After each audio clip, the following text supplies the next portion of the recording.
कि इस चर्चा में डॉक्टर संबित पात्रा हैं, भारतीय जनता पार्टी के प्रवक्ता, नेता और मणिपुर के प्रभारी। मेरे साथ जाने माने कृषि विशेषज्ञ विजय सरदाना है, उनका अभिनंदन है। कांग्रेस की तरफ से कांग्रेस की प्रवक्ता है सुप्रिया श्रीनेत। मेरे साथ राजकुमार भाटी है, समाजवादी पार्टी के नेता प्रवक्ता।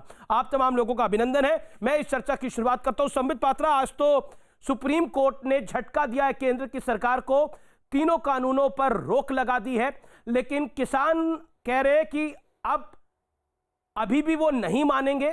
और ये जो कमेटी बनी है, इस कमेटी में तमाम लोग, रणदीप सिंह सुरजेवाला को आपने सुना, उन्होंने बोला ये नरेंद्र मोदी के लोग हैं। क्या कहना चाहते हैं? देखिए, पहली बात तो है, मेरा स्पष्ट मानना है, मैं भारतीय जनता पार्टी का राष्ट्रीय प्रवक्ता हूं, कि सर्वोच्च न्यायालय से बड़ा कुछ नहीं होता है।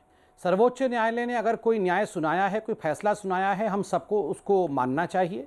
और देखिए, उन्होंने रोका तो है कानून को, मगर एक कमेटी गठित किया है, 4 एक्सपर्ट्स की कमेटी गठित की है, और उन्होंने स्पष्ट भाव से कहा है कि सबको इसके सामने प्रस्तुत होना पड़ेगा। मैं अंग्रेजी में पढ़ देता हूं एग्जैक्टली सीजीआई ने क्या कहा, ताकि इसमें किसी प्रकार का इफ और बट ना रहे।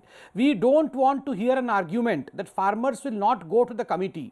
We are looking to solve the problem, but still if you want to agitate indefinitely, you can. उन्होंने कहा कि हम ये नहीं सुनना चाहते हैं कि फार्मर इस कमेटी के सामने नहीं आएंगे, आपको इस कमेटी के सामने आना पड़ेगा, क्योंकि हम एक निदान चाहते हैं, एक सोल्यूशन चाहते हैं, हम प्रॉब्लम बढ़ाना नहीं चाहते हैं। भारतीय जनता पार्टी भी यही कह रही है, हमारी सरकार भी यही कह रही है कि बातचीत, बिंदुवार बातचीत करके जो भी आपकी दिक्कत है उसको सॉल्व करिए। मुझे समझ में नहीं आ रहा रणदीप सिंह सुरजेवाला ये क्यों कह रहे हैं कि सुप्रीम कोर्ट ने ये जो कमेटी बनाई है, ये हमने नहीं बनाई, ये सुप्रीम कोर्ट ने जिन 4 लोगों की कमेटी बनाई है। मैं और 10 सेकंड लूंगा, मगर इनका इतिहास भी बताऊंगा। आप कह रहे हैं अशोक गुलाटी जी भारतीय जनता पार्टी के, माफ करिएगा, अशोक गुलाटी जी 2011 में चेयरमैन बनते हैं सीएसीपी के, जो एग्रीकल्चरल बॉडी का जो प्राइस तय करने, एमएसपी जो तय करती है, सीएसीपी का चेयरमैन डॉक्टर मनमोहन सिंह ने उन्हें बनाया था। वो हमारे आदमी कैसे हो गए? ठीक उसी प्रकार पीके जोशी जी डायरेक्टर थे, मैं बताता हूं, national centre for agricultural economics and policy research, इसको मनमोहन सिंह जी ने इनको बनाया था। और बाकी 2 तो किसान संगठन है, बीकेयू किसान संगठन है, खेतकारी संगठन जो है वो महाराष्ट्र और कर्नाटक का किसान संगठन है। आप इनको कैसे कह सकते हैं ये मोदी के लोग हैं? कांग्रेस पार्टी को ईवीएम मोदी की लगती है, इलेक्शन कमीशन मोदी की लगती है, सुप्रीम कोर्ट मोदी की लगती है, और तो और G23, आप याद करिए, मनीष तिवारी, गुलाम नबी आजाद, कपिल सिब्बल, आनंद शर्मा, ये सारे भी हमारे लगते थे। अब इसमें हमारी कोई गलती नहीं है भैया, अगर इनको सारे लोग हमारे लगते हैं तो मैं तो हाथ जोड़ के कांग्रेस को कहूंगा, जोर से राहुल गांधी को पकड़ के रखिएगा, कहीं कल वो भी हमारे ना बन जाए। ओके, मैं सुप्रिया श्रीनेत का रुख करता हूं। सुप्रिया श्रीनेत, 2011 से 2014 के दौरान अशोक गुलाटी सीएसीपी के चेयरमैन थे जब आपका शासन था। क्या आपको लगता नहीं है कि ये कमेटी सुप्रीम कोर्ट ने निर्धारित करी है, इसमें नरेंद्र मोदी सरकार का कोई रोल नहीं है? ये कहीं ना कहीं मामला अगर सुप्रीम कोर्ट तय कर रहा है, सरकार को झटका दे रहा है, तो उस कानून, आप रोक को तो मानेंगे लेकिन कमेटी को नहीं मानेंगे। ऐसा कैसे हो सकता है? आदेश का एक हिस्सा मानेंगे जो सूट कर रहा है, आदेश का दूसरा हिस्सा नहीं मानेंगे। ये तो जिद हो गई। फिर जिद की तो कोई तार्किकता होती नहीं है और पब्लिक में उसका डिस्कोर्स भी नहीं बैठ पाता।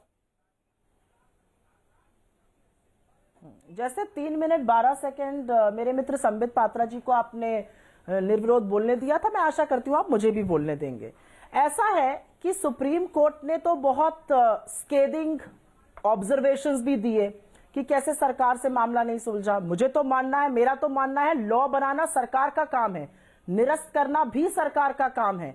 ये लीगैलिटी और कॉन्स्टिट्यूशनैलिटी ऑफ लॉ की बात नहीं है, ये मोरालिटी की बात है। खैर, मैं ये बोलती हूं, सुप्रीम कोर्ट ने इसको टेम्पररी एबियंस पे लॉज को रखा है, एक कमेटी बनाई है, जिन 4 लोगों का नाम यहां पे डिस्कस हुआ है। मुझे इसमें कोई आशंका नहीं है कि ये लोग पहुंचे हुए लोग हैं, इनके क्रेडेंशियल्स बहुत अच्छे हैं, इन्होंने एग्रीकल्चर पे बहुत काम किया है।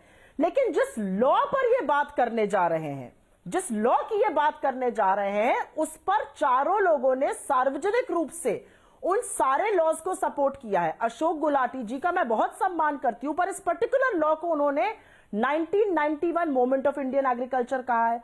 पीके जोशी ने तो कहा एमएसपी होनी ही नहीं चाहिए और उन्होंने कहा इसको तुरंत इंप्लीमेंट करिए। अनिल घनवंत जी ने एक मेमोरेंडम दिया है और ये कहा है कि ये आजादी की एक लड़ाई होगी किसानों के लिए। और भूपिंदर सिंह मान तो पेटिशनर भी है इस केस में, अब वो कैसे इस कमेटी में आ गए थोड़ा समझ में नहीं आ रहा, लेकिन उनकी तो चित्र भी है नरेंद्र सिंह तोमर जी को चिट्ठी देते हुए। तो मैं क्रेडेंशियल्स नहीं क्वेश्चन कर रही हूं, लेकिन इस पर्टिकुलर लॉ में जिसमें उनको डाला जा रहा है, इसके लिए उन सब लोगों ने पब्लिकली एडवोकेट किया है, पब्लिकली एंडोर्स किया है, पब्लिक स्टैंड लिया है, और इसीलिए किसान भी आशंकित है कि उनको किस तरह का न्याय ऐसे लोगों से मिल पाएगा जो ऑलरेडी अपनी पोजीशन इस लॉ पर क्लियर कर चुके हैं। मेरा तो अमीश जी कुछ और मानना है, मेरा मानना है ये कमेटी छोड़िए, सुप्रीम कोर्ट छोड़िए, जी। ये निर्णय तो सरकार का होना चाहिए। नरेंद्र सिंह तोमर और पीयूष गोयल जैसे सीनियर मिनिस्टर्स एक कमेटी में हैं, 8 राउंड ऑफ नेगोशिएशंस और टॉक्स हो चुके हैं, अगर वो नहीं रिजॉल्व कर पा रहे तो कहीं तो विफलता सरकार की है। और किसान क्या कह रहा है, ये कानून रद्द करिए, हमारे साथ बैठकर बात करिए, नए कानून बनाइए। सुप्रिया जी, एक मैं कोट कर सुप्रिया जी, आपको भी लगभग 2 मिनट 40 सेकंड हो गए अपनी बात को कहते कहते। मैं एक